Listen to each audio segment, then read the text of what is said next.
again. Good morning. Today we will be starting with our environmental factors. So effect of environmental factors on microorganisms and how they deal with it. So we were dealing with pH. So what we had seen was that organisms live in all kinds of pH, be it acidic, basic, neutral, everywhere. So how do they do it? I mean, what are the changes that they prepare or the changes that they make to stay alive in such conditions? So we had seen that they use their proton pumps, antipodes basically, plus they make proteins which are shock proteins and heat shock proteins, acid shock proteins and heat shock proteins, and they make these proteins help in folding and refolding of the denatured proteins, correct? Now, most of these microorganisms will change the pH of their own habitat either by producing acid or basic metabolic wastes. Okay, like for example, your fermentative microorganisms. Simple example है lactobacillus. उसको आप जब दूध में डालते हो तो the pH of milk is neutral, but when you get curd, the pH is acidic, correct? Because your microorganisms are changing their own habitat. So fermentative microbes form organic acids from carbohydrates, whereas chemolithotrophs like thiobacillus oxidize reduced sulfur components to sulfuric acid. Okay, so in other words, the microenvironment near or around your microorganisms will keep on continuously changing. Thereby, there will also be a change in the pH. Okay. Buffers often are included in medium to prevent these kinds of changes. Okay. जब भी कभी भी हम media बनाते हैं, then at that time we add buffering agents like for example phosphate. So most of the mediums will contain phosphates. So what will happen? H plus plus HPO4 2 minus will give me H2PO4 minus, which will react with hydroxyl, giving me HPO4 2 minus and HOH.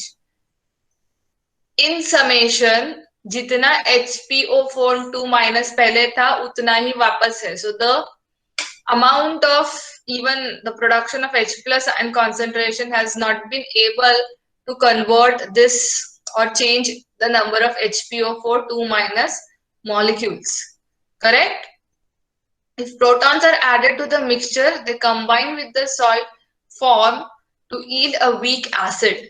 An increase in alkalinity is resisted because the weak acid will neutralize hydroxyl ions through proton donation to give water. This is water, right? H2O. So overall, there is no change. Atomically speaking, there is no change. Okay, am I clear? Yes? Okay. Now let us look at the next factor, which is my temperature, right? So now we can see that microorganisms dwell everywhere. Ice, water, lava, hot air, sea water, exactly, correct? So basically what I mean to say is that you will find microorganisms everywhere in all temperature ranges, right? So on the basis of temperature, what are the subtypes of microorganisms?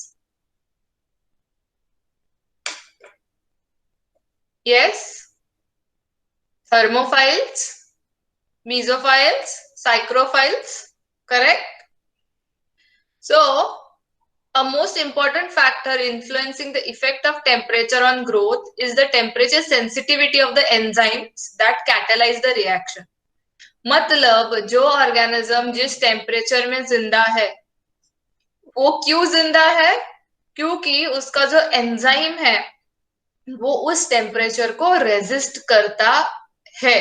Okay, and depending upon the temperatures the way a microorganism behaves will also change. Okay, in higher temperatures the metabolic at higher and lower temperatures the metabolic growth rate is slow. Okay,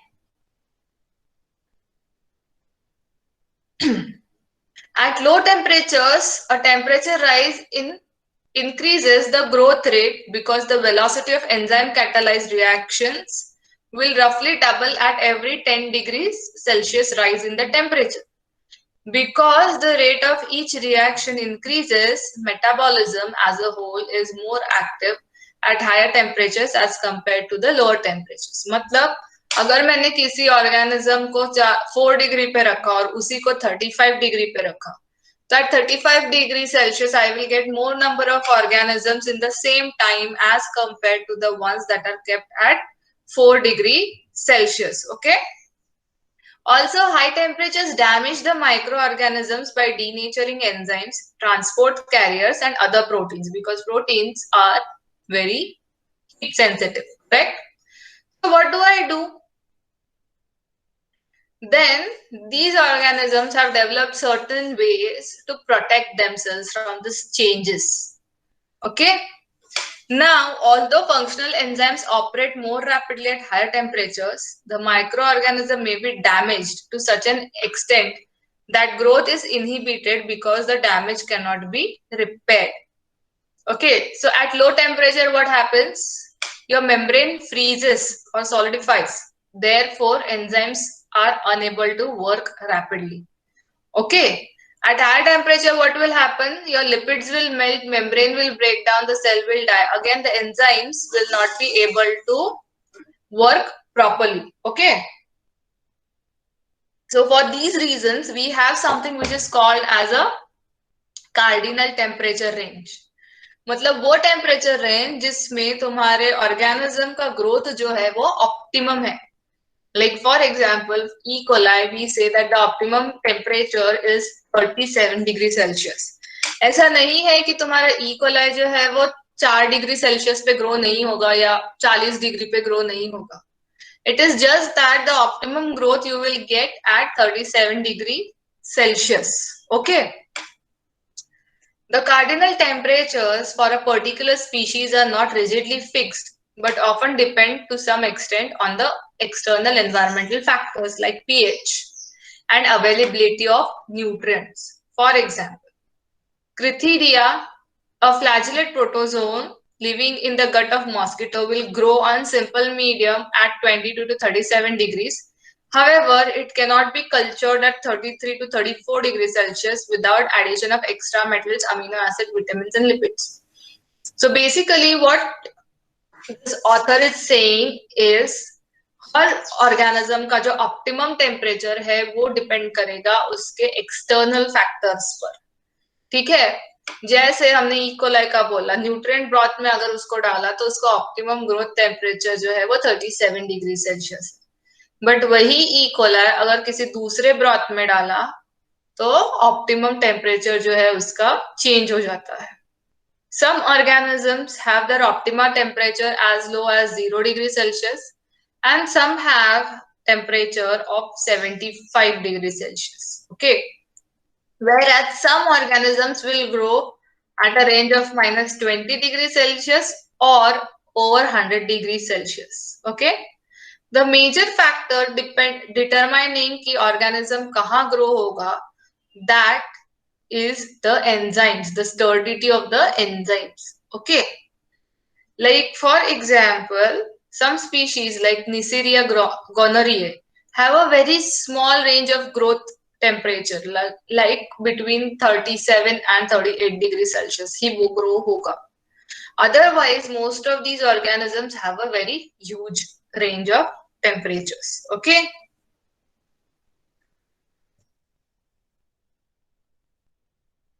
Life above 100 degrees Celsius.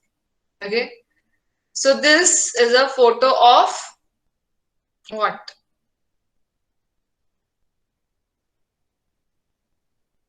Superheated vent at ocean floor. So we have these hydrothermal vents in ocean जहाँ से गर्म पानी बाहर आता है. Okay. Now generally the vent temperature is above 350 degrees Celsius. People have seen that the microorganisms also live or strive at a temperature as high as 113 degrees Celsius and at a pressure of 265 atmosphere, which is your sea level. Okay, now when I say that I have so many different microorganisms, so much of temperature range, of course, each microorganism is going to have a different modification to survive. Now we will see कि क्या modifications है हर एक के enzyme structure में, हर एक के cell membrane में या cell wall structure में, such that these organisms live where they live. Okay. First, let us look at psychrophiles. Psychrophiles are those organisms which live at very low temperatures. Like they grow well at 0 degrees Celsius, but their optima is 15 degrees Celsius. Okay, most of these have been isolated from Arctic, Antarctic, mountain tops, even your freezer. अगर तुम्हें देखना है कि तुम्हारे fridge और freezer में कौन कौन से माइक्रोब्स है, so those will come under the psychrophile. Okay. Now these organisms belong to genera like Pseudomonas, Vibrio, Alcaligens, Bacillus, Arthropacter, and Shevanella. Okay. Now what is it that do to survive? Okay. So your cell membrane or psychrophilic microorganisms have high levels of unsaturated fatty acids. Now what happens when you have unsaturated fatty acids? At lower temperatures, they remain semi-fluid. Okay. Generally, when we have organisms at such low temperature, what is important is that your cell membrane remains fluid. Right? हमारा cell membrane का model भी है, fluid mosaic model. Correct? So उसको क्यों fluidity चाहिए? क्योंकि उसको nutrients जो है वो transport करने from outside to inside. Correct? So when anything comes from outside, what will happen? Your port will open like this. Can you see my hands? Yes. So your port will open like this, and while pushing it in, it will open like this. So in doing so, what is happening is the shape of the membrane is changing. पर अगर वो membrane जो है वो rigid हो गया, solid हो गया, तो ना कुछ membrane से बाहर से अंदर आएगा, ना बाहर जाएगा. Correct? That is why what is the modification that the microorganisms did was they increased the levels of unsaturated fatty acids. So अगर saturation नहीं है तो क्या होगा? तुम्हारा membrane जो है वो lipid semi fluid रहेगा and therefore nutrients का आना जाना चलता रहेगा. Okay. Some species will grow at 0 to 7 degrees Celsius, although they have an optima of 20 to 30 degrees Celsius. So these are called as psychrotrophs or facultative psychrophiles. मतलब ये वो organisms है जो ठंडी में भी grow कर सकते हैं, पर ऐसा कोई compulsory नहीं है कि ठंड में ही grow होगा. Okay? They will grow happily even at 35 degrees Celsius. So these psychrotrophs or facultative psychrophiles are the organisms which cause food damage inside the fridge. Okay, majority of them belong to fungi. Clear? Third is mesophile, an organism whose optima is between the range of 20 to 45 degrees Celsius. Okay. So most of the pathogenic organisms fall into this range, like E. coli, S. aureus, Vibrio cholerae, Salmonella typhi, Mycobacterium tuberculosis. All these will happily grow in the range of 20 to 45 degrees Celsius, and all of these cause one or the other illness in the human beings, correct? So they are all pathogens which come under the category of mesophiles. Now these mesophiles don't have an increased amount of unsaturated fatty acids in their cell wall or cell membrane. They have jitna chahiye utna hi. Okay. Then we have thermophiles which grow at a temperature of 55 degrees Celsius or higher. Okay. Most majority are prokaryotes, some are algae and some are fungi. Now these organisms, that is my thermophiles, will grow or will be found in heated environments, like say for example desert, hot springs, जिसका पानी का temperature 100 से ऊपर नहीं है. Okay. The organisms flourish in many habitats, including compost, self-eating, haystacks, hot water lines, and hot springs. Okay. So now what is that makes these thermophiles stay where they are at a range of 65 degrees Celsius? So they have something which is called as heat shock proteins. They synthesize these proteins so that they will be able to protect their enzymes from this heat. Second thing that they do is they make heat stable enzymes such that now even at 65 degrees Celsius, this enzyme is not going to denature.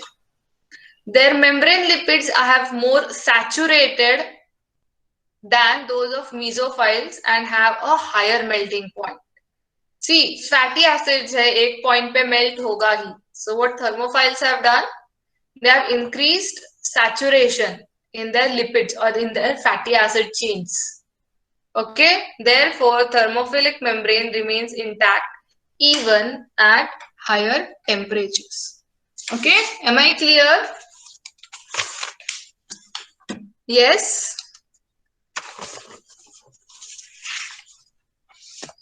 Okay, then moving on to hyperthermophiles. Hyperthermophiles are those organisms which strive happily or which live happily above 100 degrees Celsius. Okay, they usually do not grow below 55 degrees Celsius, like for example Pyrococcus absci. Okay, these are found generally in hydrothermal vents inside the sea. Okay, am I clear? Yes. Now we will look at what is the difference between saturated fatty acids and unsaturated fatty acids, and how these organisms change their saturation point so that their membrane will remain fluid. Okay.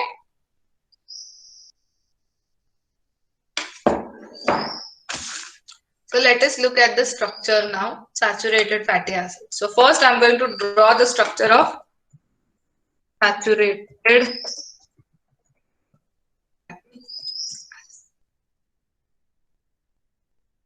Okay, so HOC C T H. Sorry, CCH नहीं किया क्या मैंने? H. Okay, and above this P, I have O. Above this C, I have H. Next C, I have H. Okay. And below this C, I have H. And below this C, I have H. Okay. So let us now draw properly the structure.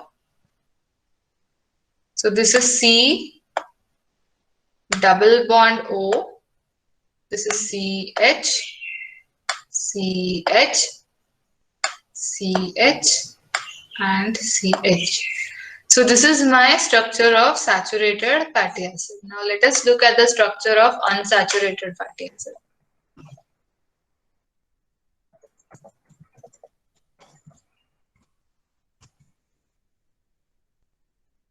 H, O,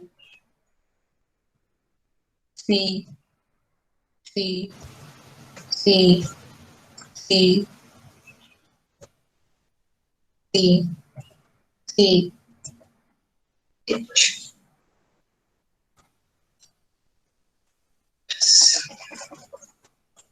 Here I have O, I have H, H, and here I have H and H, and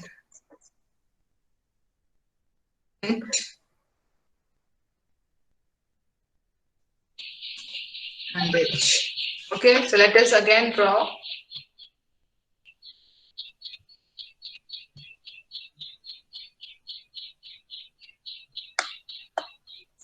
C double bond, CH, CH, H, H, H, and H. Okay.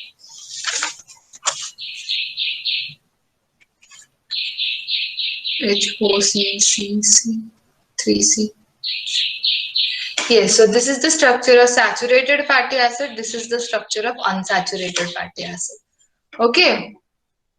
So now look here.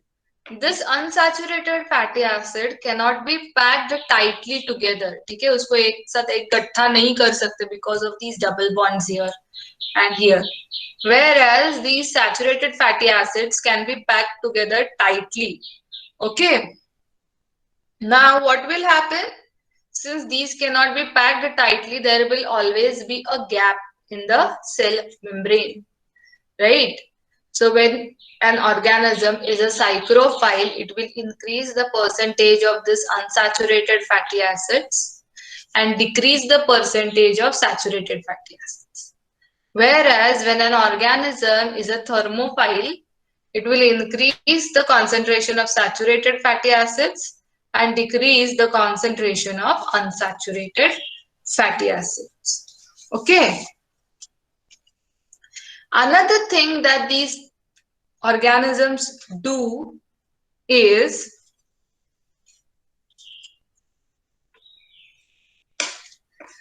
they will change their structure in such a way that if a psychrophile comes or become or is grown in a mesophilic range of say 20 degrees Celsius or 25 degrees Celsius, then what will happen is it will change the saturated fatty acids into unsaturated fatty acids, thereby stabilizing its membrane.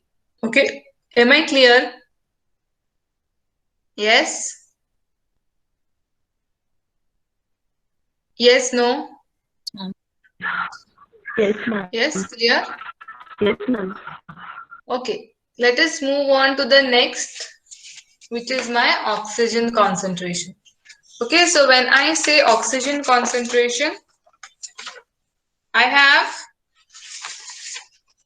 aerobes, anaerobes. Under aerobes, I have obligate aerobes, microaerophiles, etc. Under anaerobes, I have aerotolerants, facultative anaerobes, strict or obligate anaerobes, correct?